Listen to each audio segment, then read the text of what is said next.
আজি আমি ওলালো শ্বিলঙলৈ, কিন্তু কি হ'ল জানেনে, শ্বিলঙলৈ আমি গৈয়ে নাপালোঁ নহয়।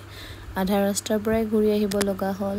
কাৰণটো হ'ল যে আমি যেতিয়া ঘৰৰ পৰা ওলাই গৈছিলোঁ তেতিয়া অলৰেডি 2টা বাজি গৈছিলে, আৰু যিহেতু আমি গোটেইকেইটা অকলে আছিলোঁ সেইটো কাৰণে অলপ ভয়ো খাই আছিলে। মায়ে ফাৰ্ষ্ট টাইম গৈছিলে যে সেইটো কাৰণে ভয় খাই আছিলে।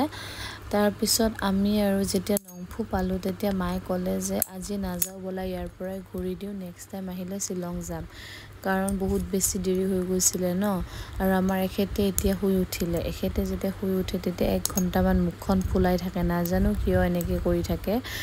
আৰু মায়ে মানে আজি ফাৰ্ষ্ট টাইম এইফালে আহিলে, মেঘালয়ৰ ফালে আহিলে ফাৰ্ষ্ট টাইম। আগতে অহা নাছিলে বাৰু, বহুতবাৰ লগ ধৰিছোঁ, মায়ে নাহে।